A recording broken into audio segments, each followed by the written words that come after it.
back again for those on YouTube. Just wanted to split it up into separate videos. But yes, so now we have a match for the League Community Tournament. It is going to be, I believe it's Bots United versus EastCoast Esports. So we'll just change a little win rate to Bots versus EastCoast. And then we'll change the title as well of the stream.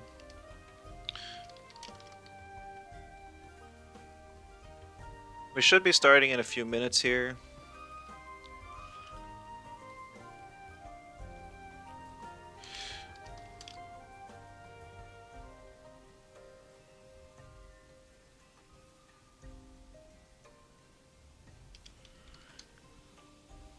But usually everyone's a little late because coordinating people throughout, like teams throughout the world, again, it gets crazy.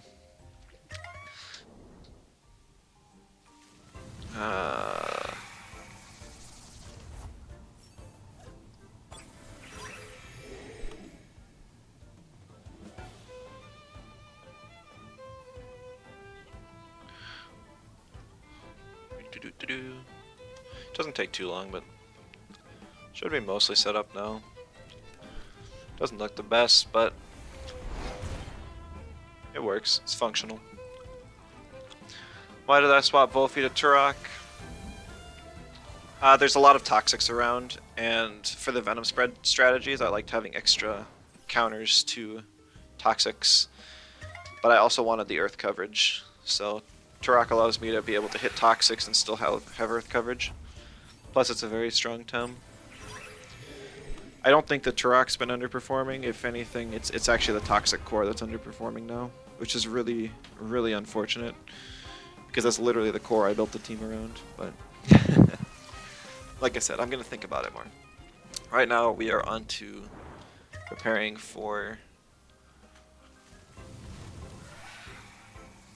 the cast of the tournaments. So for those that don't know, the league is a community tournament sponsored by Crema. Thank you, Crema. Essentially, it is teams of like 5 or 6 players. Everyone sends in 4 players on their team ahead of time. Everyone locks in their teams, sends them to a referee, and then they send in 1 player at a time. So each player that is selected from each team faces off. Everyone's kind of in comms, talking. Everyone works together. It's a team game. And then the player that loses cannot be sent in again. So essentially, it's a best of 7, but each player only has 1 life. Hello, Hazarov and Lord Weaver, welcome both of you. The other thing of note is that the teams are shared open info once the players have already been selected. So, teams that have like really item-specific strategies, like if you really want to know where bait or camo is on your opponent's team, you will know it. And all of that. Plus, we've seen some stuff with Kaleidoscope. So if you ever see like a hedge and move flank lead, and you're like, does it have Generify or Kaleidoscope? And you see the hedge and has Kaleidoscope, it helps a lot. Finally hit Legend yesterday after a month in D3. That's awesome. Glad to hear it.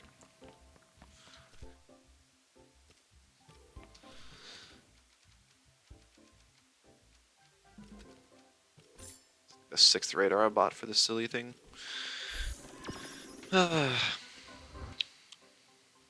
Oh, getting started right away, so I won't even get to... Oh, nope, we're still waiting just a little bit. But it looks like the first match is going to be Funky versus Argon. That should be a really good match. Both are high-ranking players floating around the top. Pretty sure Argon's like in rank 2 right now. And then Funky's like... He might even be the one that I fell under today.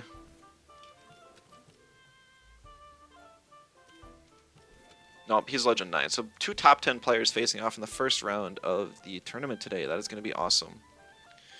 We're just waiting. It looks like Funky's taking a quick moment to warm up or something. Is it a closed tournament? It's an open info tournament. Sign-ups were quite a while ago. We've been doing this tournament for like a month or so.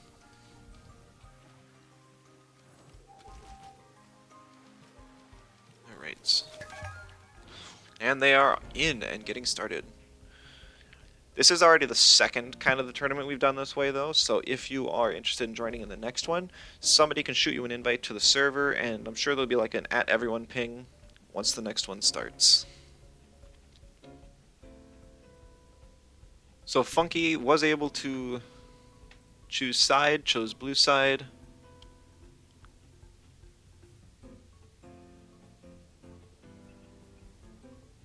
And we see Funky running a very similar team to what he has been for most of the patch, most every patch. He runs a pretty similar core.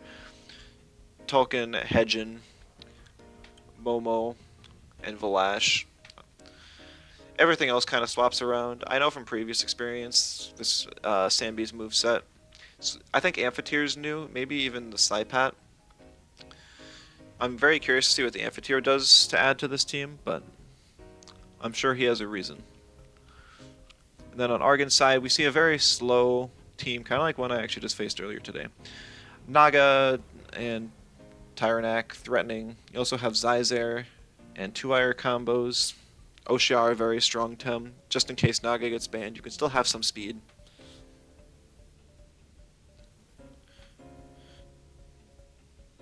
And then there's like double Toxics for Faraday synergy on the 2-wire and such.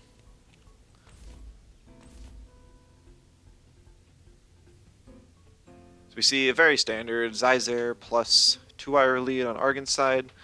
Funky did pick up the Wolfie though, but from the open info, we know that its item is actually... No, it is handcuffs. Okay. So the Wolfie could actually push off the neutralized on the Zyzer, but it cannot do so on the 2-wire because it has chamomile.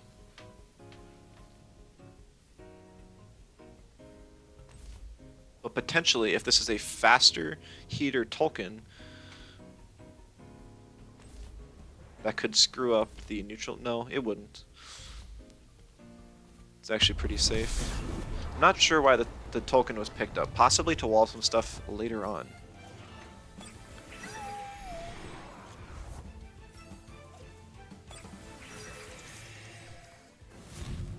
And before the 2-wire is the wrong trait. That is something I see quite often, but we do see the common factor.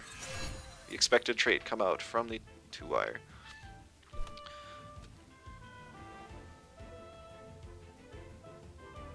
Funky on heater, yeah. Isn't he normally on heater? I think he switches back and forth. He does have the synergy with the Hedgen. So if you swap Tolkien in the same turn you swap in, or you do the Hellfire on Hedgen, I guess that doesn't really do anything, but since Hellfire synergy would burn anyways. So the Zyzer is burned, which is very notable, because it wants to do so much damage with rested on the first 2 turns it's on the field, but burn cuts that damage it's able to deal significantly.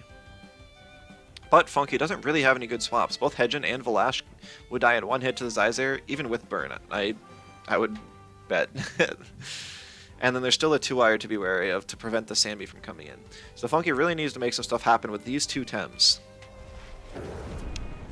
Looks like we see the Fiery Soul coming onto the Zyzer. Even though it's burned, we see the Jinxed Whisper. Very interesting. Pushing off the burn so it will not wake up. Now that the Zyzer is asleep, it actually may not get any value from rested. And the Wolfie being burned did not matter at all because it did not attack. However, Wolfie has handcuffs over Adrenaline Shot, so it cannot move this turn. And 2-wire did get a nice hit on Tolkien. But I think that trade is still in Funky's favor, because after the rested boost is off from Zyzer, it is much less of a threat. Zyzer's rested for sure. That is correct, Tio. That is a good joke. It is resting. We might just see Argon preserve the Zyzer for later to deal with the Hedgen and the Valash in the back. And possibly just a turbo attack from the 2-wire, just to deal some damage to something. 2-wire can't be burned, so his damage won't be reduced, which would be a really nice boost. We do see the Zyzer swap out. Volaran coming in, just to kind of eat any potential hits in case Funky was to predict the swap and start chipping down. Which we do see. Fiery Soul would have pushed off the sleep and allowed Plague to hit if this Volphy uses it. We also see the Synergy Faraday Cage. Oh no, that's right, the Volphy was OX. So that was actually a really weird play. The Faraday Cage with Synergy is actually a great play though, because now Tolkien is in range to die to that next Toxic Tick. So and Volphy, since it's not Kaleidoscope, does not have any way to heal this Tolkien.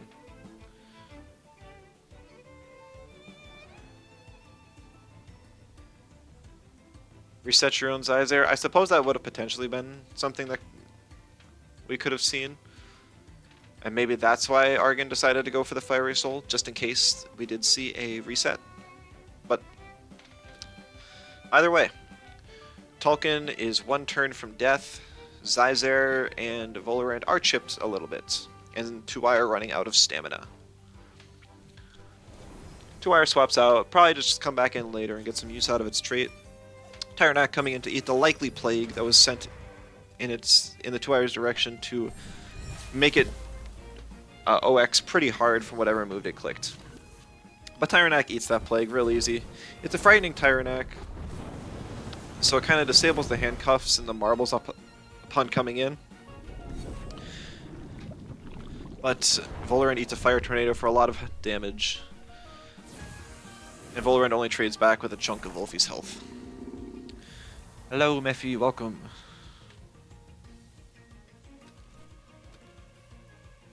The Frightening Tyrannack's really interesting here, but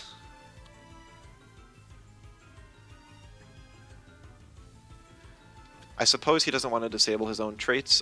Each of the Tems he has on his team has something special they like to do. If he were to disable like Rested or Common Factor, he had a Naga as well, that could really throw him off and be unfortunate. See Sammy come in for Funky though. Strong physical attacker. I'm sure a Matter Teleport is more than enough damage to finish off this Volaran, which is a special tank. And there are no crystals on Argon's side to resist any mental moves. Volphy swaps, just conserving it for later, and Hedgen swapping in, knowing it's not in danger of taking any damage on this turn, getting its valuable holds off. We do see Volaran, before it goes down, get a beef up on the Tyrannak. It's either a pretty fast Volaran or a very slow Sandbee. Not sure which. Volaran goes down as expected, but Tyrannak is a pretty threatening Embers, but Hedgen resists it. It's not really afraid. Worth noting that Hedgen does not have Hellfire Synergy anymore because Tolkien went down. But that does not mean it's out of options. Binary Flood is a super strong move that almost all Hedgens run. Hedgen can also commonly run Plasma Beam if it really wants to burn something. I wouldn't be surprised to see 2-wire come in here, and just so that the Hedgen is neutralized and we're able to see a strong damaging move come out from the Tyrannak. But I'm sure Argon is wondering what if this is a Generify Valash and or if a Generify Hedgen and Valash swaps in to evade. Or is thinking something else entirely, but that would have been my guess.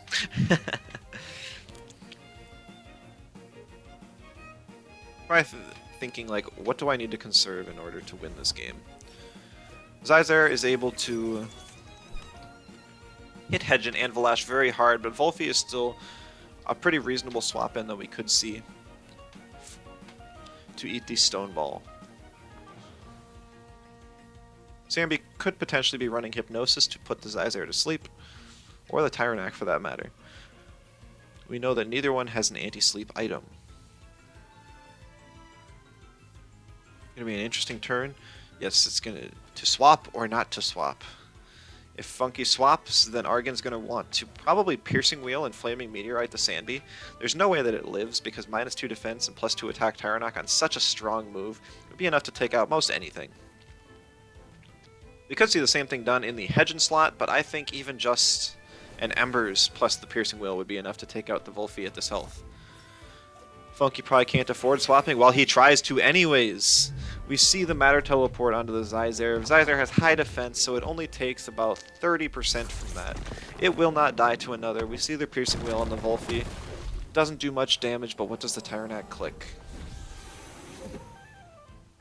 Iron Coating. Yep, we saw that. Just boost this damage a bit more, but we see the Outgrowth. Very greedy.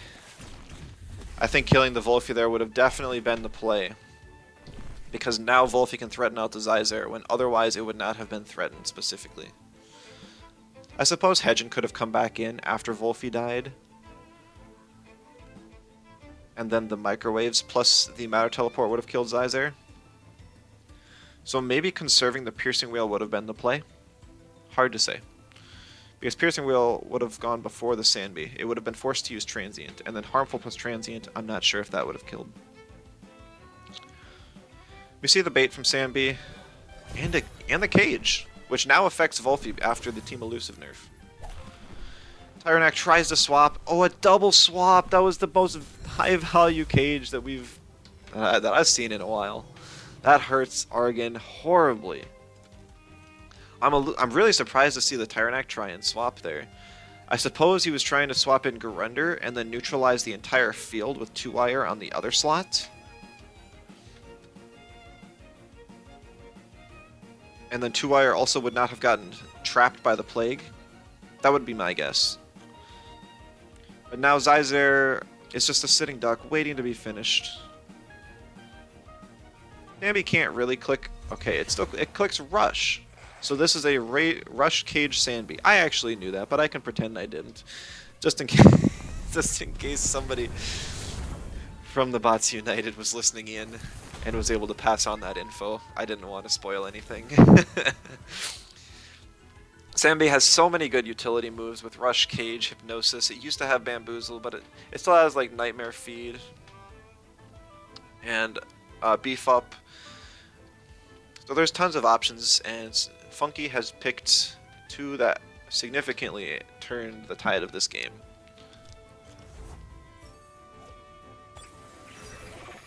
We see the Hedgen come back in, but also the 2-wire. So now Hedgen will not resist the Flaming Meteorite, which the Tyrannock is still holding on to. And with Wolfie now gone, there's nothing to eat it, because it would one-shot Valash, and I believe it would, if it doesn't kill this Hedgen from this health, it'll get it very low. Do we see Transient Echo on Sandby? We haven't. I feel like it's such a high-value move that you'd always run it, but we haven't seen it yet. It's OX now anyways. It was actually a double OX, both from Stamina and from the Rush. See the Hellfire. I'm a little surprised we didn't see the Binary Flood, since both do similar damage, but it would have disabled the Tyrannock Sweatband. We actually see the Turbo Attack and the Outgrowth come in. So not risking the Flaming Meteorite, saving it for the Valash later. Doing tons of damage to the Sandby there, and it is trapped now. That bait, well, I mean, it can't swap anyways. It does lose the stamina it gained this round, so it only has a little bit to work with here. It will OX in one more move. We'll see if it decides to take the OX in order to try and kill the Tyrannock before it one-shots the Valash. But I believe it might be even in range for 2-wire to finish it. But can Garunder and a half-health 2-wire finish off the Valash? Because Garunder, without Clayball now, does not have any ways to harm the Valash outside of like Water Jet, and not very effective attacks. Tyra dies to double.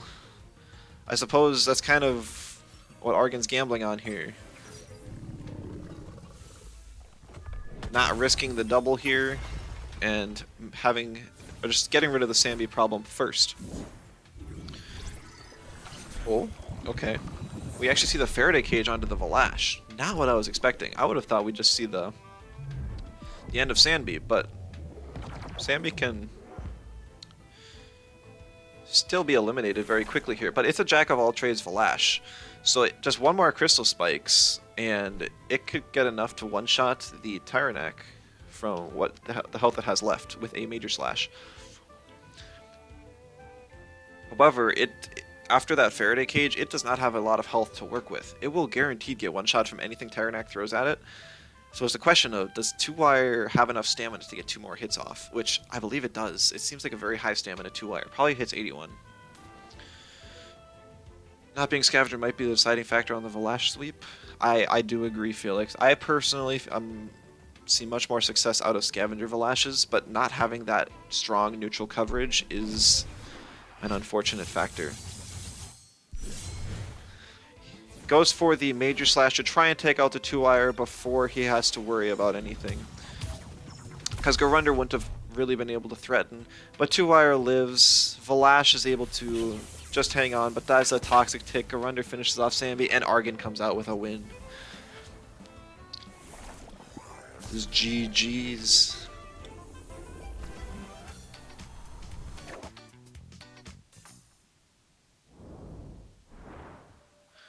I would say both players made a few mistakes here and there. The cage play was so good, but there was one point I remember something went wrong on Funky's side, but I can't remember that specific. I don't know, it's escaping me. Bad caster, sorry guys.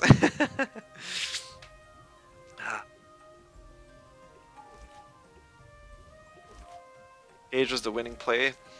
The cage was actually used on Funky's side, but Argon was the one that won.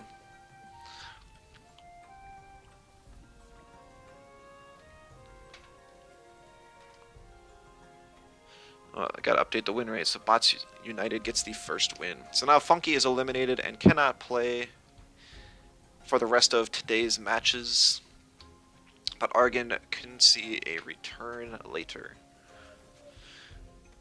EastCoast Esports gets to choose the side for the next match.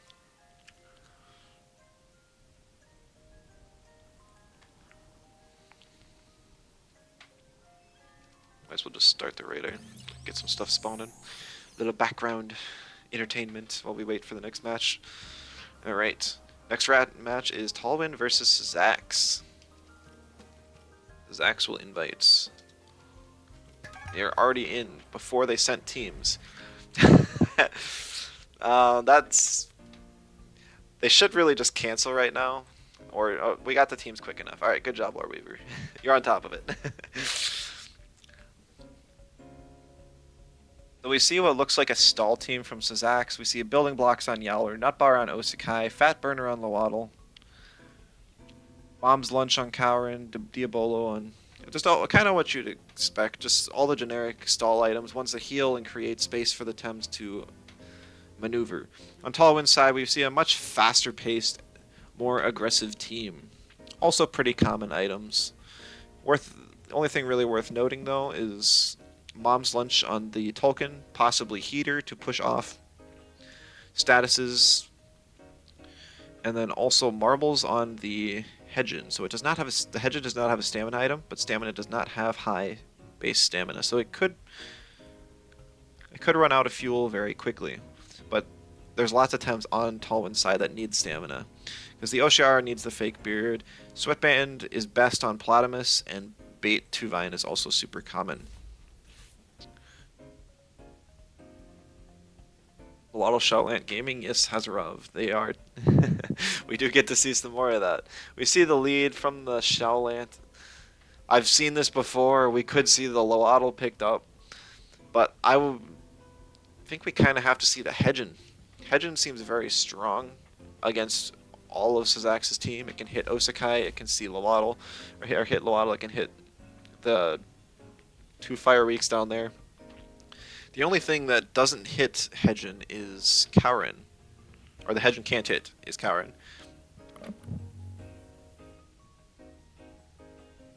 So I would not be surprised if we see Cowrin picked up here.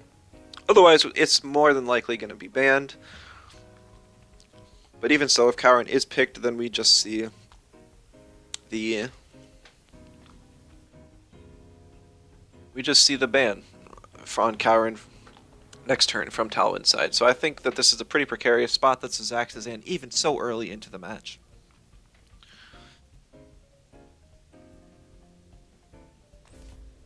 We see the Zenareth. Kind of interesting. The Zenareth is holding adrenaline shots, so we know that it's more than likely wrecked farewell and is aiming for the self OX to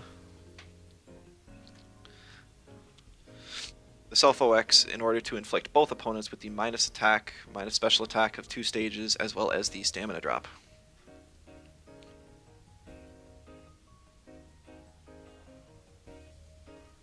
However, this could be a determined Platymus, so we may see it kind of saved for later.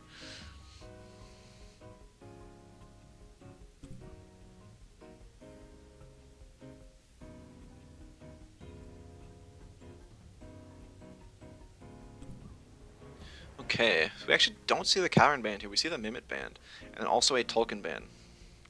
So the Tolkien band creates a lot more space for Nidrasil to work with.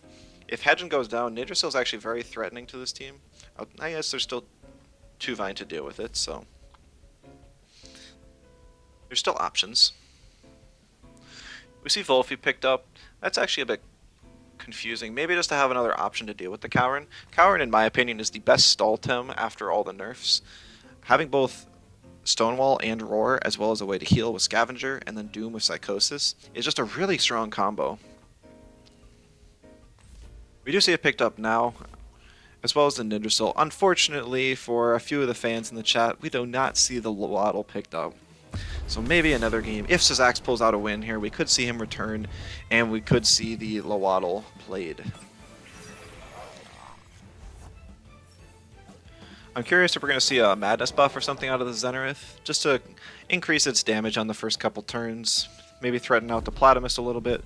I'm not sure how much damage Invest is on these Tems, considering it looks like a stallier team. So maybe a Soul Shout plus a Crystal Spikes onto the Platymus after a Madness buff could actually take it out.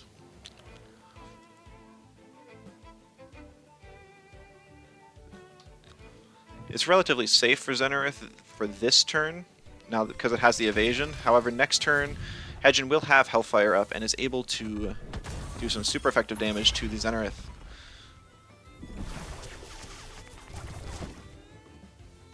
Hello, Kip, welcome. We saw the Plasma Beam on the Shaolant dealing damage, and a Crystal Spikes from the Zenareth taking a ton of its stamina bar down. Shaolant not looking so healthy right now. Might even die to the Hellfire that Zenareth wants to click this turn. Soul Shout did nothing. Was that a bug? Shaolant is a bug. It's an ant. So the Shaolant's holding Marbles. It's not holding Sensei Robe, which is a really high damage increasing item. But also, Shaolant's base defense, or his base special attack, is not all that high. So I'm not surprised to see it deal so little damage. And yes, the burn as well.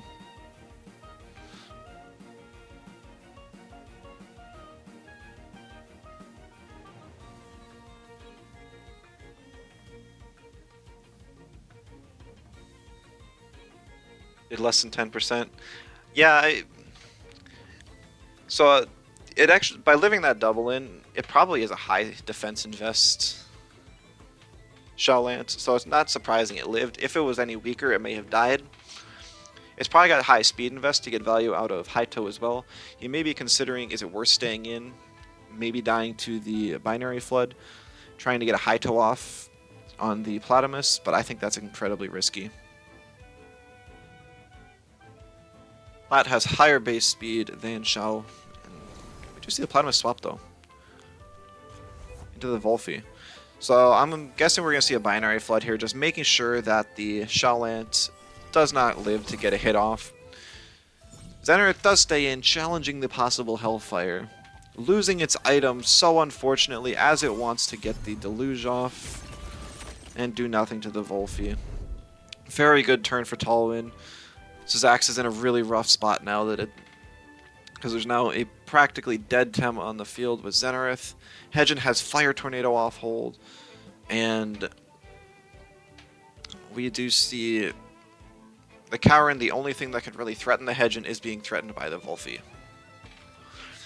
Yes, Kip Plat does have good special defense. It's not crazy good, but it's enough that it can live pretty much any special hit naturally or with minimal invest. Didn't know it would be lower for sure, just wasn't expecting that low.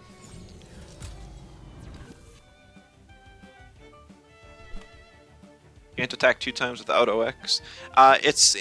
So this is a Zenareth specifically designed to die after the second hit with Wrecked Farewell, which would inflict both opponents with a debuff. It was not marbles, it is intentional that way. I've ran a similar Zenareth for a long time back before Wrecked Farewell got reworked. However, because the Seized from Binary Flood takes out the Adrenaline Shot, that kind of ruins the entire strategy. Although Zenareth would not want to stay on this field anyways, because Hedgen would be able to one-shot it with whatever move it wanted. We see the Tuvine come in to eat the likely Stone Ball coming its way, but Cowrin swaps out. Interesting. Nidrisil come in to eat the likely Plague. Nidrisil just loves that, and Zenareth is still staying on the field, challenging this Hedgen and the Volphy. It's so many things that can get hit super effective, and it's just staying in. This Zenareth does not mind dying, because whatever kills it does get the debuff. We see the Adrenaline Shot work now. That is a bug, I believe. Very unfortunate for Syzax, because now, even if it gets ignored, cannot pull off the combo.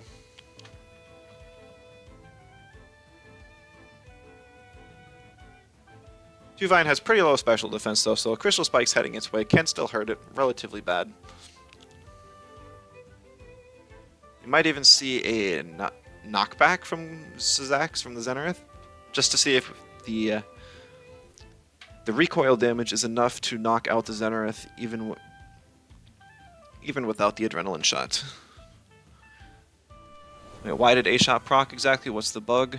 After Seized wears off, it sometimes will still activate from the turn before. So even though Zenareth wasn't going to be OX this turn anyways, it activate. I don't know. I've seen it on swap before. I couldn't tell you exactly why it happens or what causes it, but yeah, it's just a really bad bug. I'm very surprised to see the Toxic Ink going into the Tuvine. Maybe Syzax was predicting the Hedgen to come into the Tuvine slot to resist the Crystal Spikes, but the Hedgen came into the other slot. And so Syzax really running out of options here. Hasn't had any break from the offensive damage that Talwyn's outputting to set up any defensive buffs.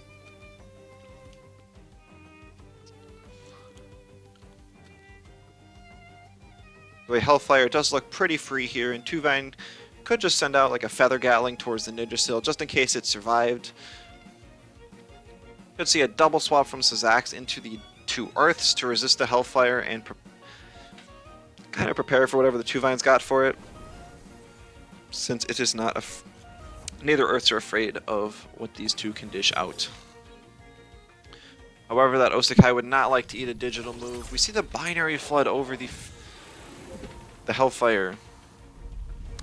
Wrecked Farewell finally going off onto the Hedgen, lowering its damage a little bit.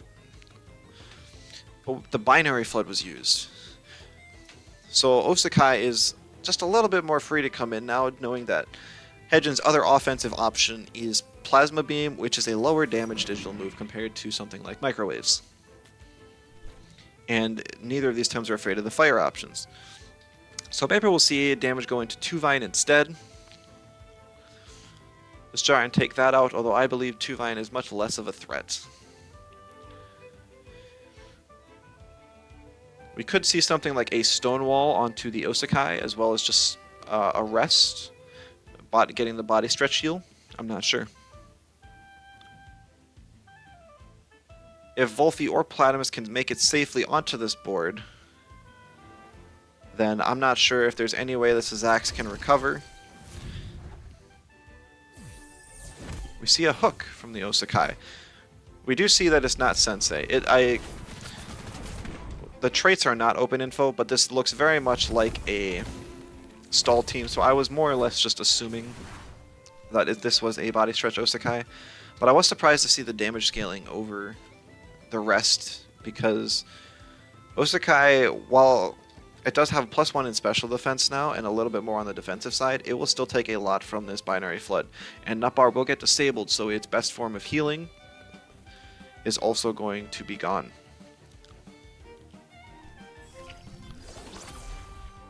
Yes, there's the binary flood, taking 20% off the Osakai and disabling its Nutbar. A turbine just to do enough chip that a plasma beam will more than likely take out the Osakai next turn. We see the Psychosis onto the Tuvine, which is interesting. I would have expected it on the Hedgen, which is because the Tuvine was getting low on health. But I suppose any Tems that Syzax can take out is advantageous. Possibly there's like a strong Earth move on this Osakai, maybe an Earthbreaker. Rebel Cookie, thank you for the follow, I really appreciate it.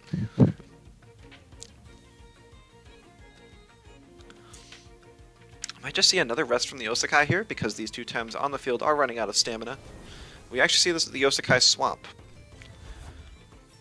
They're just still coming into eat whatever these two might have for it. Taking some Marbles chip from the Hedgen though. Yggdrasil eats the Plasma Beam, but Yggdrasil, with no reliable way to heal itself, does not like taking it. The Feather Gatling finishes it off, so we are now left in a game with just Cowrin and Osakai against the world. The Roar Hedgen's better to keep on the field for Syzax. Yes, we do just see the Roar now. It's actually a really good position that I think Syzax has got himself into. I think if there's any way that he's able to win the game, it would be with this board he has now. I am expecting a Stonewall plus a rest onto the Osakai to buff its defenses just a bit more while also healing it some, so it can possibly, if at all, fight off against Platamus and Volphy. At the same time, because that play is kind of obvious, I'd expect a double swap from Talwyn, getting the Volphy and the Platamus on the field so that they can start taking down the Osakai. Platamus comes out for the Hedgen, expected, and the Tuvine probably swapping for Volphy. No, for the Mouflank. Mouflank is also good here, able to put out consistent damage. However, due to it being physical, Stonewall just isn't going to... Stonewall's going to really reduce the options that the Mouflank has. Osakai up to half health. Mouflank getting a speed boost that it really doesn't need. Cowrin have any buffs? No, Cowrin does not.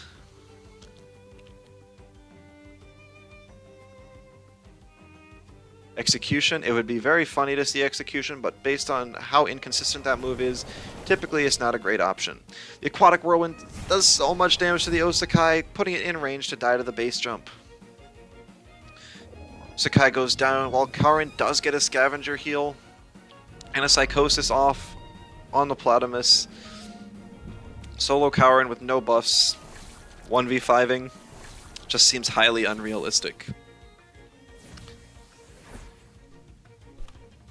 I think Syzax did all that he could. Talwyn played very well, had a very strong team into the stall matchup, outputting constant damage, not allowing Syzax to set up at all.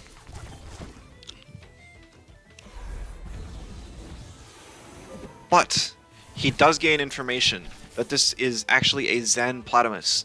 So if Syzax's team plays in the future against Talwyn in these next matches, they do gain some information, such as knowing that the Mouflank is unnoticed, and at the end there, knowing that the Platamus is Zen. So it was a very good play at the end there to stick through it and gain more information for his team. That is 2-0 for Bots United.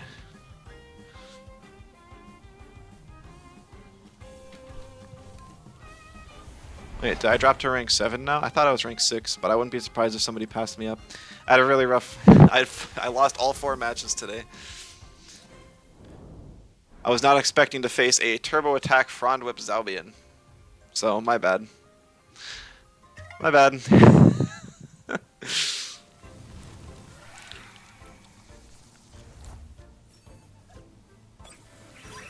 All right.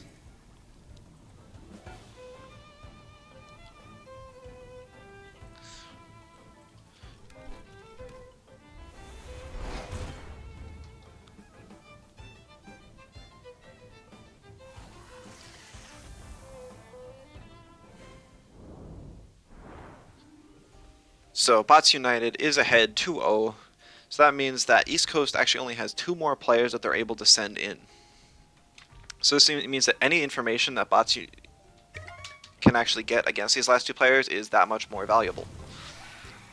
So even if they lose, they know, like, the less options that a team has to switch between for their players, the less options they have to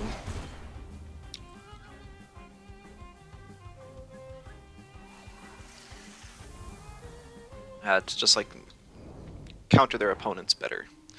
Next match we have already, it is Talwyn again versus Ali. Ali gets to choose the side. It looks like she chose blue side. Ali loves aggro teams. I'm sure most of this team is max speed or darn close to it. Very cool to see a Tem like Barnshee. And even Tukai, both very uncommon Tems to see. We just saw Talwyn's team. He comes back, tries to get another match won for his team. See the Amphitheater banned out. So the Tem that, I don't know, I feel like Amphitheater is a little on the weaker side, but the speed it has and the offensive type coverage it has is pretty good. I guess on Ali's team, having 2 4x electric weeks as well as a couple more in the back here, it makes sense to ban the electrics whenever they're around. Type stacking 2-4, weaknesses of one type is always a little risky in my opinion, but sometimes they can work out. Yeah, Lelouch, yeah. It's kind of interesting how just having a type weakness can end up putting you at a disadvantage just because you're forced to ban a bad Tem. Not that Amphitheater is that bad, but it's more or less a support. Just kind of offers speed control with Tesla and stamina control with Plague, and then can survive late game situations just with evasion plus relaxed. We see both players lead with their Volphy. Talwyn also choosing the 2-Vine, which isn't exactly weak to Volphy, and can also threaten pretty much everything on Ali's team, except the Gyalis, which we do see picked up. However, Gyalis is weak to Volphy, and since Sludge Gift exists, that can really, I mean, it'll take a lot of damage if it wants to stay on the field for this turn.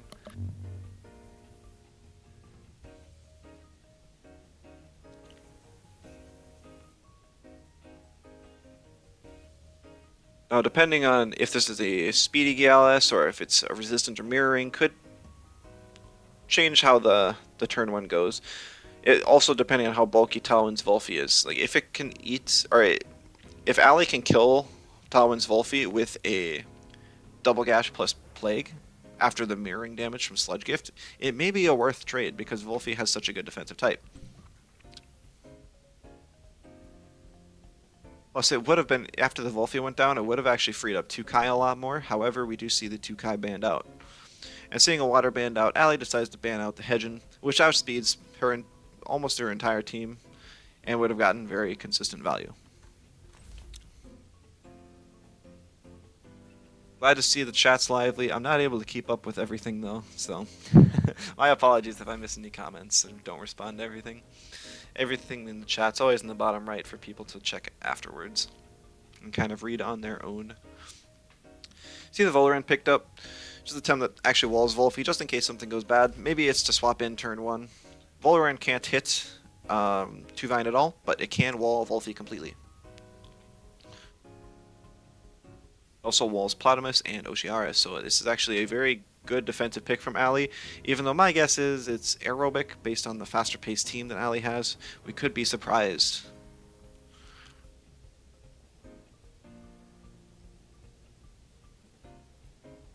Ukama looks Monka. Ukama can at least hit like the Tolkien, the move flank pretty well. I feel like Ukama goes almost even against Volphy as well.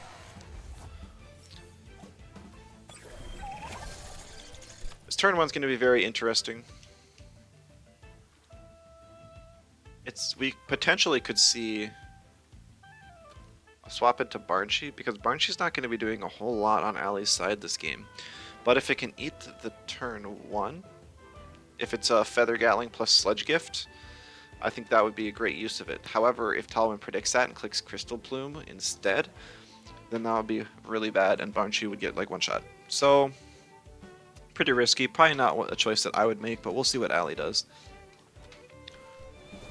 See the Volphy swap out on Talwyn's side, and Platymus swap in. Maybe to eat the... Actually, I'm not just to take some hits. We know that this is a Zen Platymus, so it probably has a decent amount of bulk in it.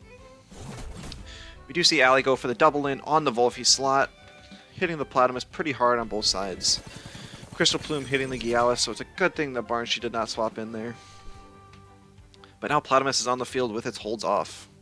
So depending on how fast Ali's Tems are, it may be able to get an Aquatic off. But if they're fast, we could see a Plague plus Sharp Stabs before the Platymus even gets to move.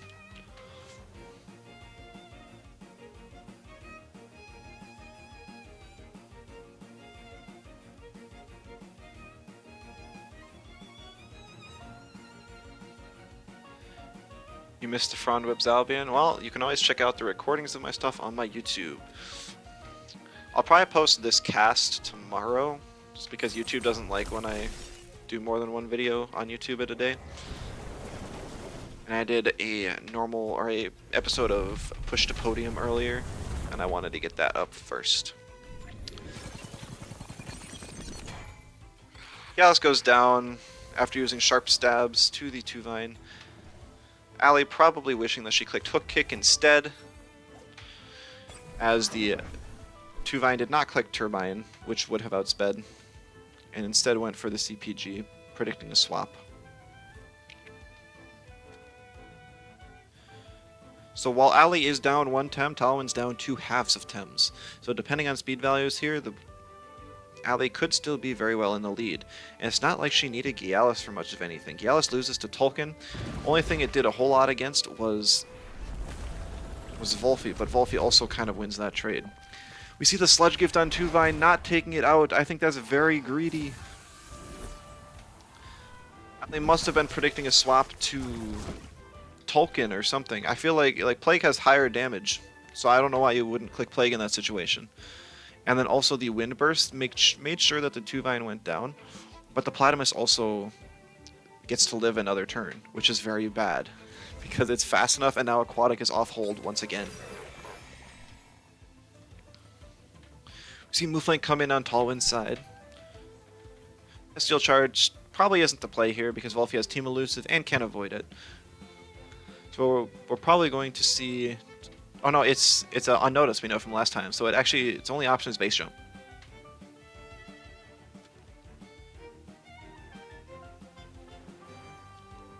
So we'll see if Ali decides to leave Volphy in and what the Mouflane decides to target, because Platymus would die to either the HKS or the Tornado that could come its way. Tolkien comes in to resist that. Possibly we'll see a double in on the Mouflane, but Heater kind of puts a damper on things. And the Mom's Lunge. This is going to be really punishing for Ali's side. If Volphy does click an offensive move, it'll OX to death, and the Tornado takes Voloran's almost entire stand bar for only at 20%, not even 20% health on the Tolkien. Volphy goes down, Mouflane gets a base jump, which does so much damage even through the burn. Things are looking a little grim for the side of East Coast Esports. We do get to see the Ukama come in. I would say this is going to be Ukama's best board, for sure. Depending on how much defensive invest the Tolkien has, it could die in 1 Aquatic.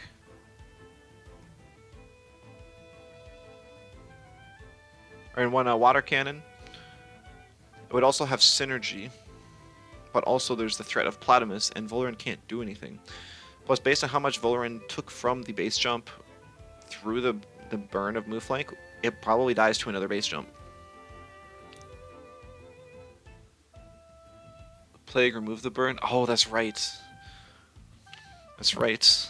Thank you for reminding me he was not burned. Why is the heater animation proc 3 times at one time instead of all 3 simultaneously? I'm not quite sure. All I know is that it's caused by Mom's Lunch, and the same thing happens with Common Factor 2-wire with Mom's Lunch. It procs on the Tems based on speed, I believe. We see the Voloran stay in HKS, predicting the Platamus swap in, but we don't see it. Tolkien just stays in and tornadoes the Ukama after it takes not too much damage from the HKS. And we see the water cannon onto the move flank. Ali must have been trying to make some really risky plays, just trying to see if she could pull out a win after the situation that looked very rough. And unfortunately, it does not pay off. Ukama is surviving on just a little bit of health. It's a very fast Tem that can lightly get Aquatic off before it goes down. Ali does have the full health Barnshee in the back, and a lot of Tems that don't particularly like facing Barnshee. However, Volorend is just a short tickle away from dying. -6 special defense, anything on the special defense side should be able to take it out. Possibly even a resisted move from the Platamus. We see the Barnshee come in. Probably an Aquatic to take out the Tolkien and make sure that any damage this move flank deals is Nope. The move flank goes down here, and the Tolkien lives to see another day.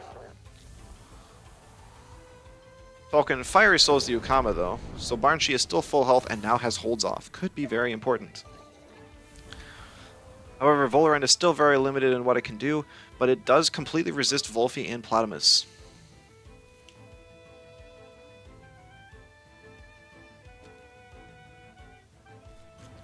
It's just a matter of, even resisted, how much damage does it take from those special attackers because of the very high special defense drop.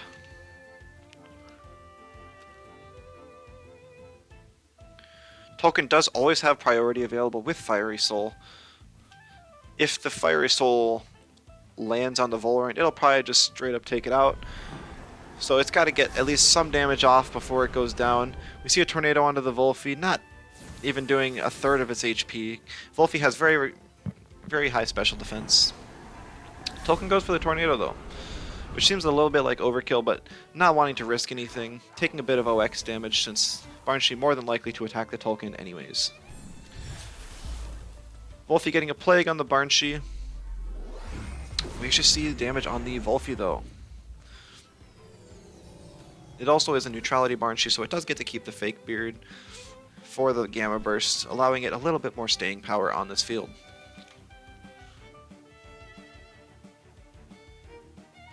This could be very close, depending on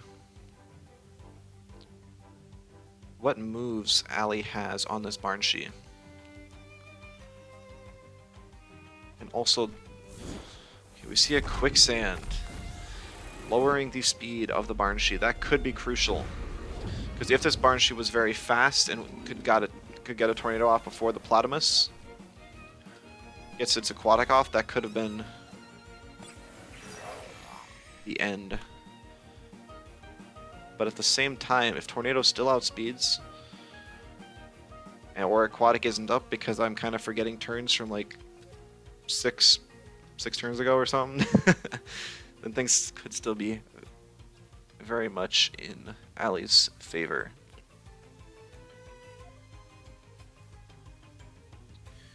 We also don't know Ali's stamina values. If she just hit 61 stamina on the Barnshee, Tornado would actually OX. It would also probably do enough damage on the OX to take out, or for Volfi to take it out into Plagues. Aquatic is up on the Platamus, and Aquatic plus Plague is enough to take out the Barnshee. So we almost saw a really amazing comeback from Ali, but unfortunately, Talwyn was prepared, had a Quicksand, gave him the speed advantage every time. And also being forced to save the Volorend for an extra hit, and swapping in the Barnshee gave it one less turn of Fake Beard, which hurt its stamina efficiency. Very well played from both players. Talwyn coming out on top with 2 wins for Bots United giving them a total of 3-0 against East Coast Esports. So that means that East Coast Esports has 1 player remaining.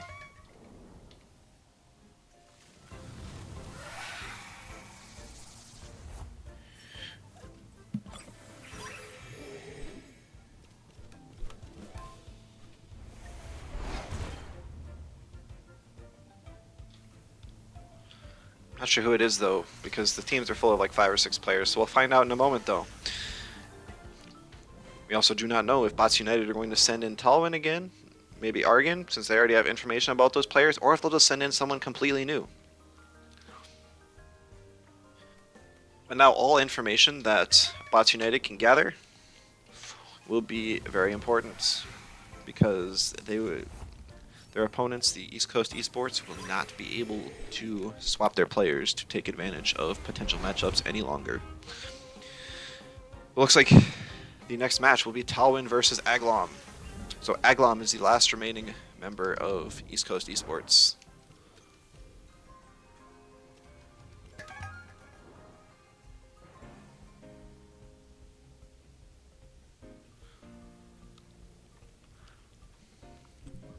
Alright, so Aglom's team, very mixed kind of speed tiering. You got slow stuff like Babo and Garunder, and then faster stuff like Yalis and Oshiara, so it's very interesting.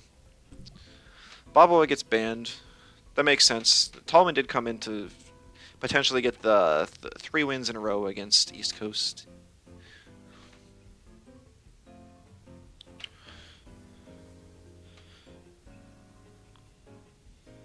Seeing the Platinum ban, we maybe want to... Aglom maybe wants to pick the Oshiara.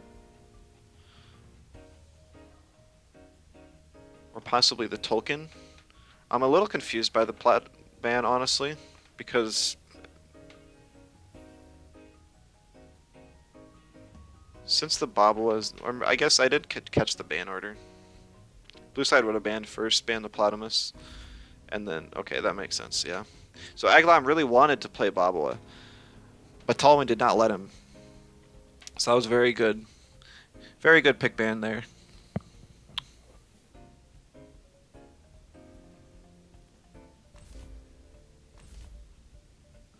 See Volarin picked up against the Volfi Mooflank. Once again, we know this is unnoticed Mooflank, so there nothing immediately to worry about like a Goring or a Bestial Charge.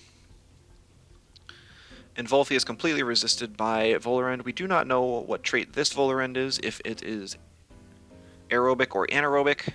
All we know is that it is holding a sweatband. Based on it holding a sweatband, I would guess it's anaerobic. Kind of fits the slower paced team here, and also 2 crystals to lower attack with Toxic Plume synergy. We see the double wind picked up with the Tolkien here.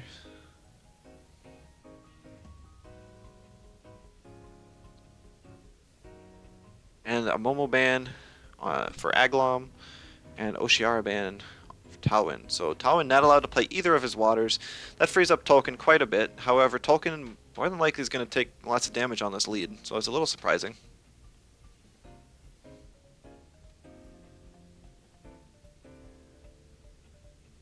Aglom picks up his Oshiara though, making sure to threaten out stuff like that Hedgen and the opposing Tolkien. There is an Amphitheater and Volfi, which counter Oshiara pretty well on Talwin's side, so it'll be interesting to see how he plays around that. Gialis can kind of counter both of them, but once again, Gialis and the Gialis versus Volfi matchup is pretty even, where both Tems can hit each other for super effective damage. You see the Tremorian picked up for sure, though. Now it's kind of a question of, do you want the Gialis or the Garunder? I think Gialis is going to offer a bit more this game, especially against stuff like the Tuvian, but we see the Garunder picked up. Very interesting. I'm sure Aglom has a plan. It does counter the Amphitheater better, because it resists both of its stabs and can hit it back super effective damage. But besides that, I am not sure.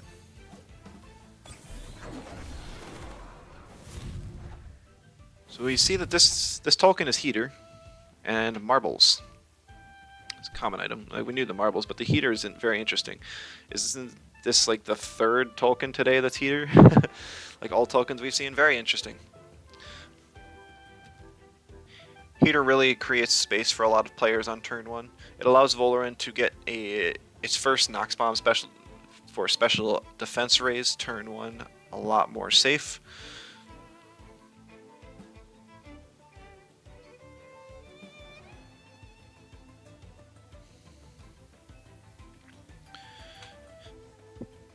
Move flank is not resisted by anything on Agalom's side. There are no mentals available. Wolfie really not able to do anything turn 1 because both these Tems resist Plague, and Sludge Gift isn't that strong when it doesn't hit with type advantage. And it's also burned, so it'd probably only do like 25% to Tolkien at most.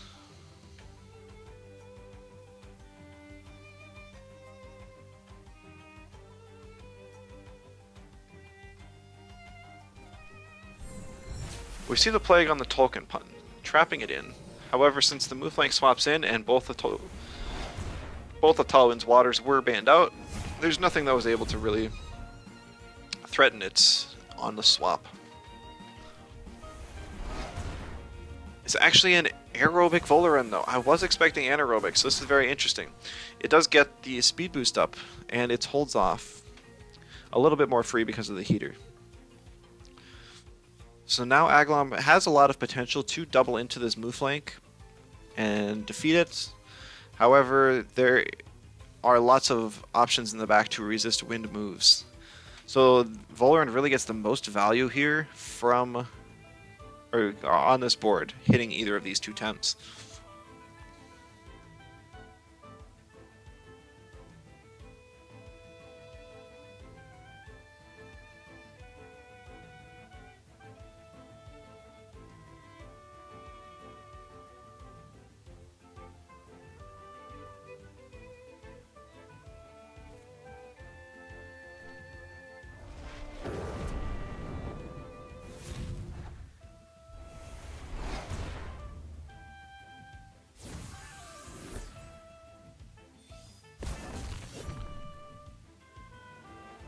Like we're just kind of planning out what we want to do for the next match, because in like 1 minute or so we will be seeing the next match in the community tournament go on, and I may be casting that as well. So anyone who loves the competitive content, well, looks like there's plenty of it for you today. If Talwyn pulls out a win here with a 4-0 against EastCoast Esports, I will probably hop over and cover that cast as well. However, if Agalom comes up with a reverse sweep, I will not have time. So, just kind of trying to figure that all out. Very surprised to see both Tems stayed in last turn. But this turn, Mooflank swaps out, Tolkien comes in, but that is a very good prediction because the Chimerian came in on the opposing side. Heater getting the burn, but since one of Agalom's Tems swapped, it will get slightly less value. However, the Tornado does, like, once again, 17%. This looks familiar. Oh, but another Quicksand out of this Volphy. This Volphy is getting so much Quicksand value. And because of the Mom's Lunch, both of these Tems are now trapped. And through the bait, the Chimerian is now trapped against a Tolkien. This is like a nightmare for Agalom. For those of you who do not know, you do not have to attack for handcuffs to apply. As long as the opponent is exhausted, any move you use will apply trapped. It is worth noting that, say you use Lifeful Sap on Volphy and you are exhausted, but you have handcuffs, you will actually trap yourself. Just a little fun fact for some of the new players that may not know something like that. So that is why Quicksand procced handcuffs on both. It was because they were both Mom's Lunched.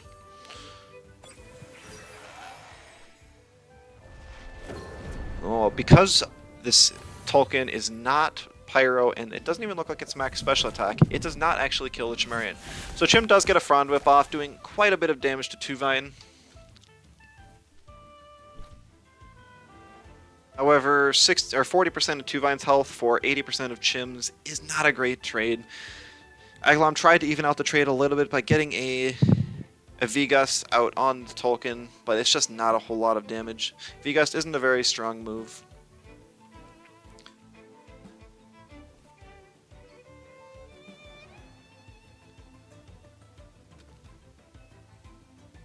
However, Talwyn's team isn't looking the healthiest, and Aglam still has Oshiara in the back to deal with, to finish off Tems like Tolkien and Tuvine, Mooflank even.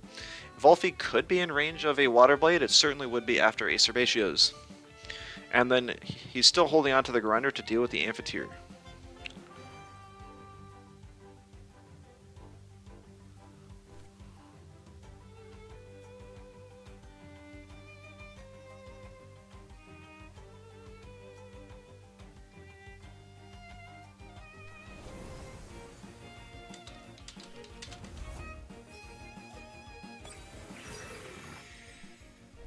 We see a Tornado just for some more damage on Tuvine. I'm sure Tuvine's just gonna use Turbine on the Chimerian so that it can't get any moves off. And Volaran now OXing, but not enough. Yep. He's actually really unfortunate because Volaran's just kind of a dead slot for this entire game almost.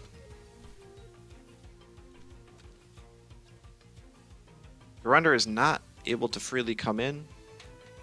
We could see the low health Tolkien to threaten out the remaining health on the Tuvine, or even get some much needed damage on the Amphitheater.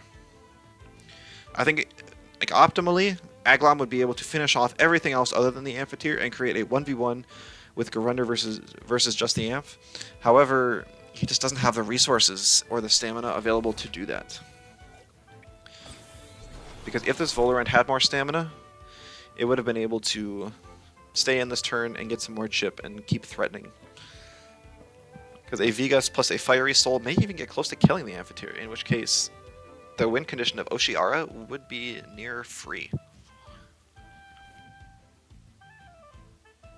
No, Kip, don't encourage the new players to run Hasty Lunge Amph. It is bad. It is funny to run with, like, Mimit. It is bad.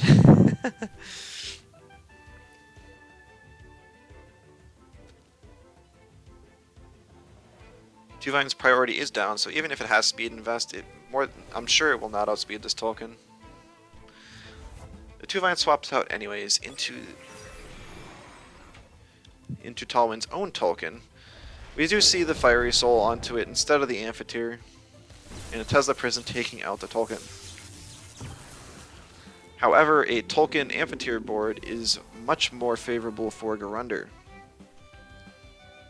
So I don't think this is all that bad for Aglam. However, Volaran is still just a sitting duck. It just can't do anything here. If potentially the Volaran could outspeed and kill with V-Gust, kill the Tolkien with V-Gust, it could be very good. However, the chances of that just seem a little too low.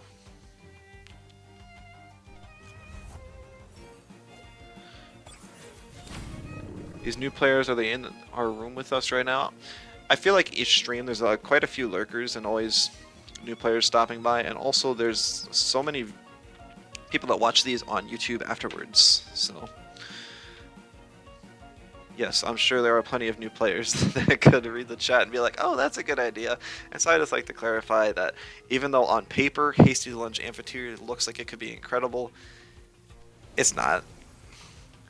We see Volaran swap for the Oshiara, probably predicting the Amphitheater to swap and a Fiery Soul to finish off the Volaran. Does the Amphitheater swap? No, it doesn't. It uses Bright Beam.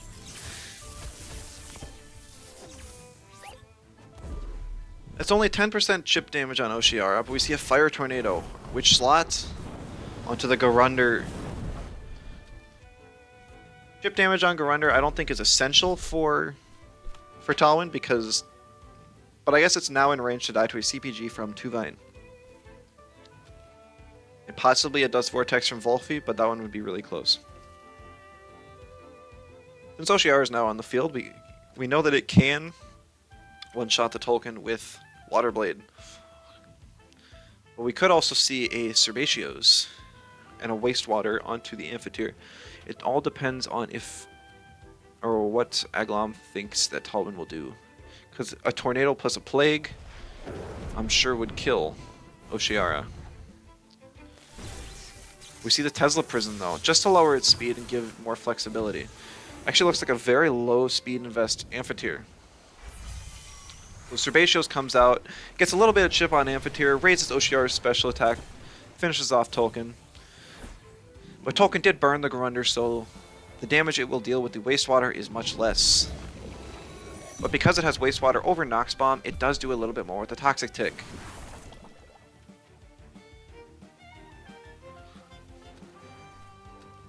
Aglam still has the speedy Volarend with its holds off in the back, so if this game gets incredibly close and all he needs to do is finish off something, he may be able to do it with Volarend. Tuvine is not free to come in because it will die to a Water Blade. Amphitheater can't freely click Bright Beam to survive this turn here because Oshiara will just one-shot every Tem in the right slot with Water Blade from here until the end of the game, or until Oshiara dies. This may or may not be why I hate Oshiara. It just wins every neutral matchup. However, this is a really good position for Aglam. But we see the Intimidation, which will make Garunder OX. But it used Venomous Claws. I have not seen Venomous Claws on Garunder. I know that it got buffed and it's a cool move. But Garunder has so many other moves that it wants to run, so it's very interesting to see Venomous Claws here. Amphitheater is able to take advantage of that a little bit and get some health back and probably put it out of the range that it would need to be in to die to Venomous Claws.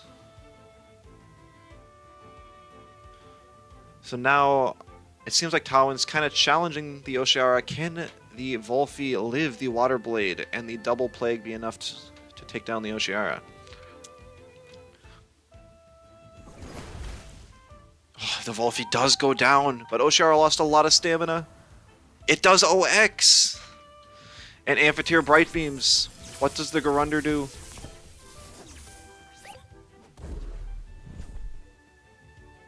Another Venomous Claws. Garunder playing very safely. However, the Tuvine is on the board now.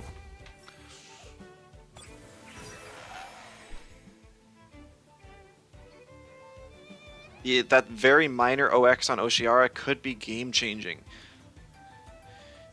Waterblade is only a 17 stamina move. With the exhaust, it is...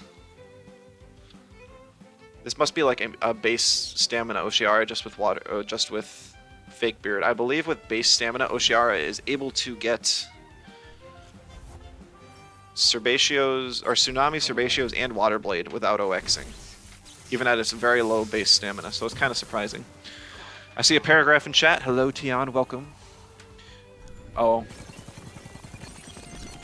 Never mind. Hold on. It's just a bot. You gotta remember how to ban people. I wasn't happy. I just know that a lot of new players do come in and have like... There we go. Sorry about that. I know that a lot of new players have come in and they have a whole bunch of questions, and so they just stop by and ask all of them at once. Or they'll have like a pretty long intro message. I don't mind that at all when it's an actual message and not a bot.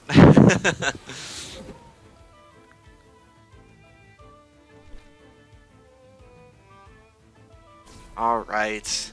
That game was pretty close in the end. I didn't say it because I was too distracted by the bot. I was expecting the Garunder to swap out instead of the Oshiara, but that was not the case. We saw the Oshiara saved for one more turn, but I think that may have been an over-prediction on Aglam's side. And that leaves bots with a 4-0. Tawin taking 3 dubs for the bots today. So, yes, Hazra, we saw lots of fun teams over on the East Coast side. We only got to see 2 teams on the bots side, but they all performed phenomenally. So GG's to both teams. Let me check the status of the other.